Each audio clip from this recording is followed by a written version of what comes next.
It's like we all eventually meet that person who we consider is like no one else. Whether we meet them at 50 years old or 15, they're special. And they're on some other level, and it's like, when you're with them you kind of feel as though you're on another level as well. And it never crosses your mind that this could all come to an end at any second, and it could all come tumbling down like a house of cards. But instead of thinking negative, you continue to build your house of cards up, but the higher you get, the more chance you have of getting knocked down. Then you start to argue and you can't stand one another, but you couldn't imagine being with anyone else. It's like you kind of forget about who's most important. You're no longer protecting her heart, you're damaging it.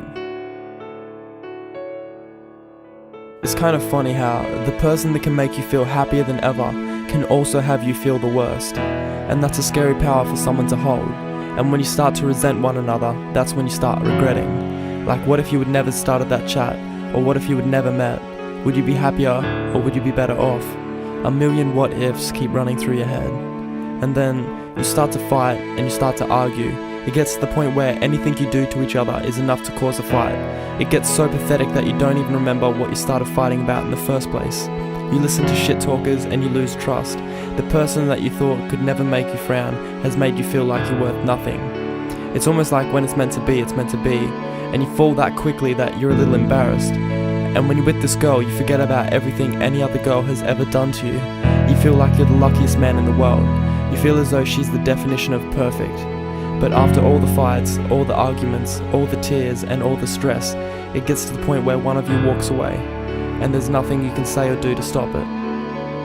And then you realize how bad you fucked up, how many of those fights that could have been prevented. But usually by the time you realize this, the girl of your dreams is now with another man, and it hurts seeing someone else making her happy. Even though you're glad she's no longer sad, you still wish that the smile on her face was from you. And it hits you once she's gone that you no longer wake up to that good morning text. You feel alone, almost like there's no one to make you feel as though you're worth something. You kind of feel as though you start looking for another girl who's exactly like her, just so you can feel whole again or relive what you both once shared.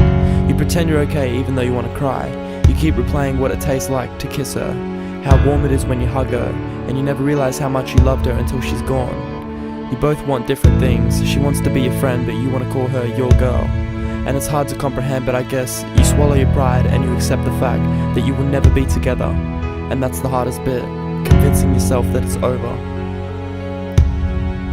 And that's my story.